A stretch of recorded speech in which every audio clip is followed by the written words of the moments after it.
Welcome back to the channel, guys. This week we're hauling corn, and we're going to talk about some regenerative farming.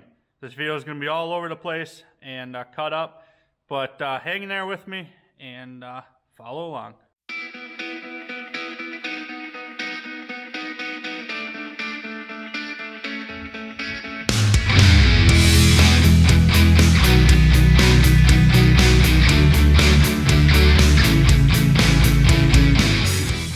Sunday, January 7th. Today we're going to talk about my opinion on regenerative farming. But first off, we got to get this load to the sale barn. Weekly load. It's twin to last week. 12 alfalfa, 6 teff, and 4 third cut grass. So we'll catch up to you when we get back. Overall, a nice looking load of hay. This third cut was baled a little wet. If I remember right, it was upper 27, 28. So you can see there's heat damage. They've been selling really well in smaller groups of 4. So we're throwing four on every load and trickling it through the sale barn. So this is first cut alfalfa. A lot of leaf, but a lot of leaf shatter too. Well, we're back from the sale barn. I got the new hauling started with the bale processor on. And we're gonna bed cows. And then after we bed cows, we're going to unhook the processor, hook up the 1071 Westfield, and we're going to transfer some wet corn from this big bin and top off the drying bin. And we're not going to dry it. We're actually just going to turn the stirrators on and blend it, because I believe that bin was, that bin right there, the drying bin, was dried down to about 13.5. And the wet corn in this big bin is running 17.5, 18. So I'm hoping we can blend off another 1,500 bushels and get closer to that 15.5. Today, while we haul some corn, we're going to talk about my view as a young farmer on regenerative ag, sustainable farming, soil health, all them other buzzwords. And I mean that with respect, buzzwords. We're going to start out with just my background, my story. This spring, 2024, will be my 10th planting season. I have been farming 10 years, have been self-employed farming for 10 full years after this spring. So right now we cover about 1,000 acres of hay a year, a couple hundred acres of corn, and right around 100 acres, a little bit shy lately, of annual teff grass. This year it's looking like it'll be 250 acres of teff grass. And we got a few other crops we're trying this year. We're trying soybeans and some winter rye. So we're going to put in, I don't know, 40-50 acres of beans. And we have about 65 acres, I believe, of winter rye planted. Now we're going to cut and bale some as baleage for the cow feed. And then the plan is, as long as the stand looks good, to harvest our winter rye crop this summer. So, and then bale the straw for sure. So I'm very, very excited about that. I don't know what we're getting into, but as long as the straw works out, that's the business we're in. So to start the conversation off on regenerative farming, and with a beginner farmer twist to it, what is the 2 hardest, I'll say, things about starting farming in these day and age? I'll try and get out of the sun. 1, being land access, and 2, having access to capital. So them are your 2 biggest struggles starting out farming right now. And if you guys are starting out on your own and you think there's some more things to add, feel free to put it in the comments. As far as the biggest is definitely land access. So you can't force somebody to give you land, rent you land, sell you land, any of the above. And secondly would be capital. Some people have a hard time getting money. As long as you have good credit, good repayment history, I don't find the capital being so hard of an issue. I mean, sometimes they're lending actually too much money to some people. You got to be responsible, and that's a topic for another video. But we're going to go right into this with land access. So you ask, what does land access have anything to do with regenerative farming, sustainable farming topic as a young farmer? Well, as a young farmer, the easiest access to land you're going to find is short cash rent, short-term cash rent. And it is very hard to put any money into land as far as going regenerative, or in that sense, building up land when you don't even know if you're going to farm it the next year. But as a young farmer, you got to take every opportunity you can on land. If you can only get a 1 year, oh yeah, pay cash and you farm it. That's what you do to get your feet in the door. As you start getting your name out there and people know you're doing a good job, you'll start getting better offers. And I mean, you'll get 3-5 year leases.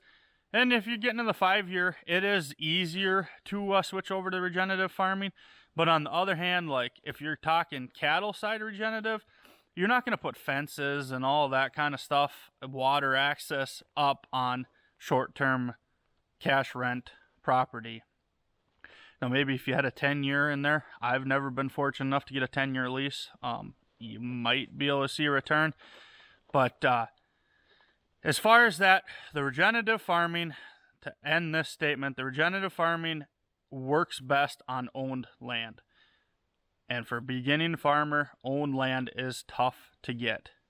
Cash rent is the easiest, and short-term cash rent is the easiest. Take what you can get, make a name for yourself, and it's a lot easier. These guys that are taking over the farm and switching it to regenerative, they have no competition per se for the land. I mean, even if you're buying it from your dad or renting it from your dad, there's no competition. I mean, it's in the family.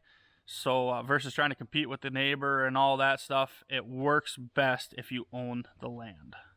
And then we'll go right into the area. If you guys are looking to like mob graze cattle or rotationally graze and stuff, definitely look at your area. I mean, don't go into an area with square 160s and plan on to buy or cash rent land to rotationally graze cattle. I mean, you got to think strategically when it comes to what your end goal is and what your goal is farming. Morning. January 9th? Let's check that. January 9th. 8 a.m. Got the truck showing up at 9. We're going to start everything, get everything warmed up, start chores, and load some corn. As you can see, another dusting of snow. As you watch all these videos on YouTube about regenerative farming and the hot topics, just be careful what you're watching. I look at it like politics.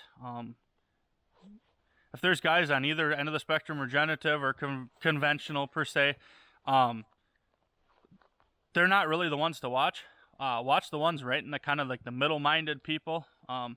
That's kind of where I'm at. I'm like right in the middle of the road, a little bit on the regenerative side, bringing things like cover crops and soil health and that kind of stuff, and grazing corn stalks in the winter is a really good idea. I'll get into that on confinement cattle topic.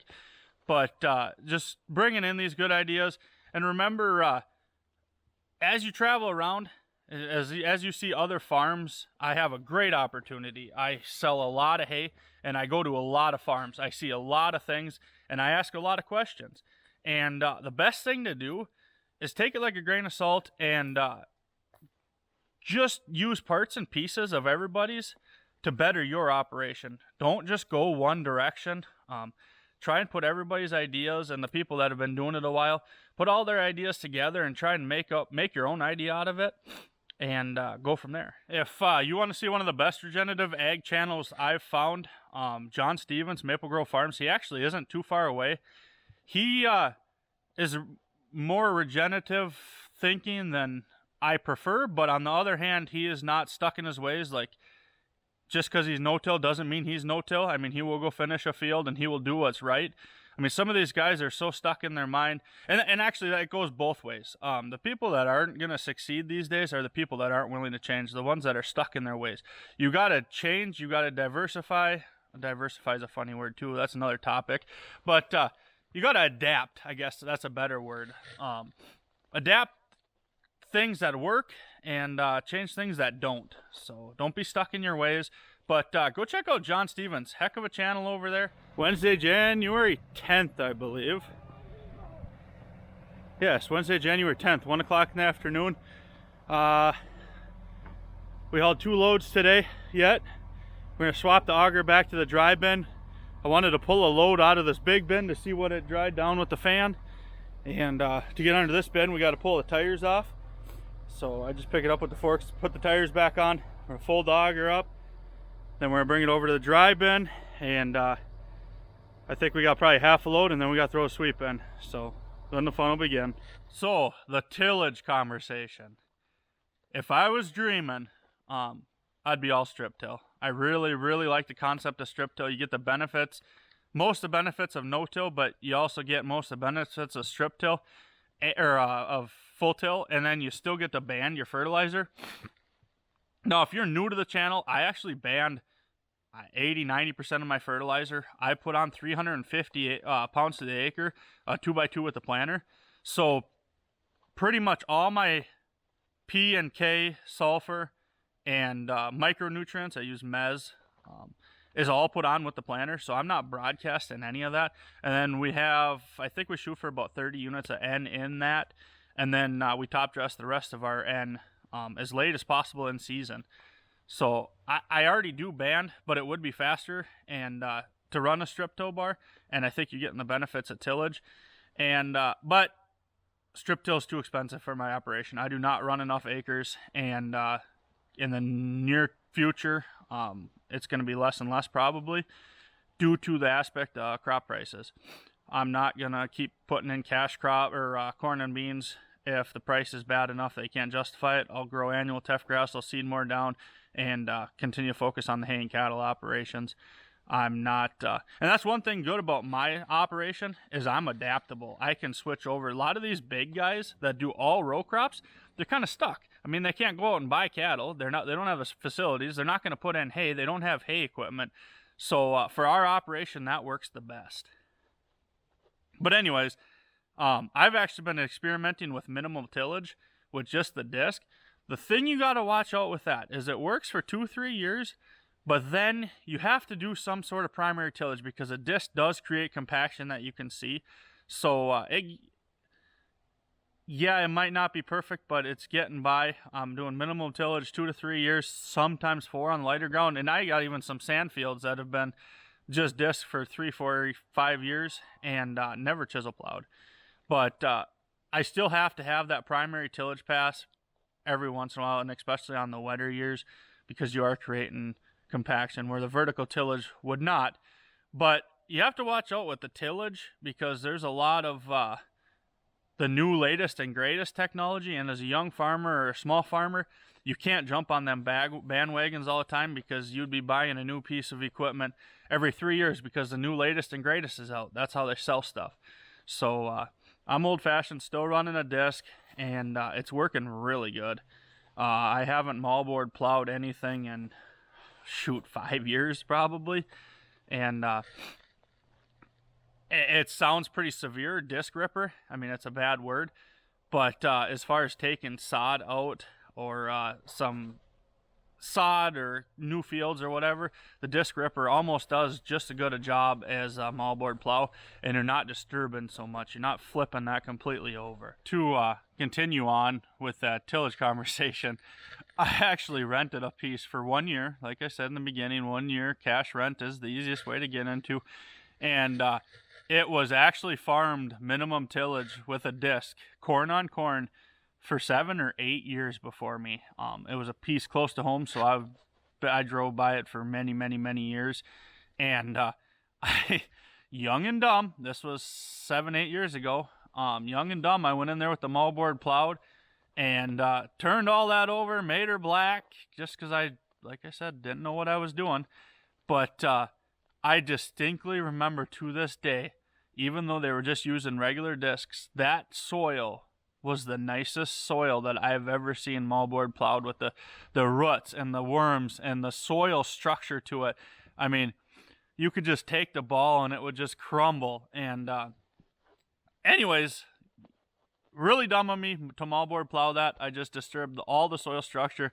So that's kind of what made me turn around with the moldboard plow. And then I went to chisel plowing, and like I said, just transitioning. If I could, I would do everything strip till. Not justifiable for me. And I would actually consider if somebody would be for hire around here, just hiring your strip tilling done, because I think that might be cheaper than owning your own bar and stuff. But you never know where we'll end up. Right now we're focusing on the cattle and hay. Maybe in 5, 6, 7 years, crops will be back and we'll be focusing on our cropper operation and we'll be able to add strip till. Confinement cattle. I get grief on Facebook and a little bit here on YouTube about having confinement cattle. And it's not, for me, it's not confinement cattle versus grazing. The only reason I'm able to have a cattle herd is confinement. I don't have the options where my parents didn't own, my grandparents didn't own 200 acres of pasture. I can't justify going out and buying 200 acres of pasture, or 150 acres of pasture, or tillable ground and seeding it down just to run cows on. I can't justify it. Confinement cattle give me the opportunity to diversify into another income and have cattle on this farm. As far as grazing concerned, I've advertised. I've been looking to rent pasture for 5 years now, 4 or 5 years. I've been advertising every year on Facebook and Craigslist and in the newspaper a couple years. You can't make someone go back to the first part of this video. You can't make somebody rent you pasture. You can't make somebody sell you pasture cheap enough to buy it. The numbers for confinement cattle are for another video. I will do another video on confinement cattle because that video is doing really good and I get some really good concept topics. But as a young farmer, beginning farmer, it is a lot easier to start a confinement cattle operation than it is a rotational grazing, mob grazing, if you want any sort of numbers. If you're only looking to raise some butcher steers or something like that and you buy 5 acres, then yes, the mob grazing, rotational grazing, yes, that's for you. But if you want to commercially raise cattle as a beginning farmer, there is millions, I don't know about millions, but thousands of old retired dairy farms like the one that you're seeing in my videos that are sitting empty. The cattle facilities are there, the automatic water is there, the concrete, the manure storage, it's all there. And even if you find one, you can rent them, guys. So as a beginning young farmer, yes, it is easier to get into confinement cattle, and it gave me the opportunity to have cattle. With that being said, with my confinement cattle operation here, I'm currently waiting for this alfalfa here at home to be out of rotation, and I am very, very excited. I've been thinking about this for years. I just couldn't terminate a beautiful stand of alfalfa, but as soon as I can have corn at the rotation here at home, the cows are all going to go get kicked out on corn stalks for the winter. I think I've always thought that is the best way to feed cattle in our neck of the woods when the ground's froze, there's snow. Windrow your feed, like John Stevens is doing. He just bought that bale processor. McVeigh cattle, they've been doing it for years by us. It is just the most efficient. You get the manure, all the benefits, and you can still use that crop or that land as crop ground. So you're double using it. And honestly, the way I'm planning or dreaming, I don't know, it's probably a couple years out, but to be able to run bottomless bunks and TMR all your hay and silage right into bottomless bunks, and then move the bunks every couple, 2-3 days, and windrow all your manure, your urine, and get all the benefits of putting the feed out on the ground, not having to haul it. And I 100% agree that is the way to feed cattle in our area in the winter. You'll never have stockpiled feed all winter long here. You're never going to get it in our area. And as far as confinement versus grazing in the summer, I can't justify pasture right now. I've been looking for pasture. I do have a line on 150 acres of pasture this year for the first time. I'm very excited for it, but I am not holding my breath for it because, like I said, pasture is very hard to come by in this area. And we'll see. That's all I'll say about that. But I get a bad rap, but if it wasn't for confinement cattle, I wouldn't be able to have the opportunity to have cattle like we do. And I don't think it's bad, or I think it's pretty disrespectful to hate on a guy for having confinement cattle when I didn't have anything handed to me. This is all bought, and I got to do what the numbers work. So we'll do a confinement cattle numbers thing. It's really not as bad as you guys think, and it really works out, and there's benefits and there's disadvantages. So As far as pasturing feeders and everybody going to grass-fed feeders, I did some videos, I don't know, several months ago that got some hate on Facebook about getting rid of feedlots. I don't think we physically have enough farmers in the country to get rid of all these 30, 40, $50,000 or 50,000 head beef feedlots and put them all on grass. Do I think the government should subsidize and make... I'm not even going to go there. To end this conversation, I'm not farming the way some of you guys think is the right way to do it, but that's the great thing about this. There's no one fits all. Every operation's different, and the people that realize that are the ones that succeed. Don't be stuck in your ways, guys. Be ready to adapt and move to the future. But on the other hand, do not be the first one to adapt, because there's two people that lose. The ones that are always chasing the new best thing and the ones that never change. So to end this conversation, I've been farming 10 years on my own. Both me, my beautiful wife, full-time on this farm, enjoying it with our daughter, and living the American dream. And I am damn proud of the operation we've grown. Like I said, you don't see eye to eye, you don't have to watch this channel. That's the great thing about this. So with that, keep an open mind, guys. Don't judge every book by its cover, and enjoy life, chase your dreams, get out there, get to work. Like, comment, subscribe, follow along for more. We'll talk at you later.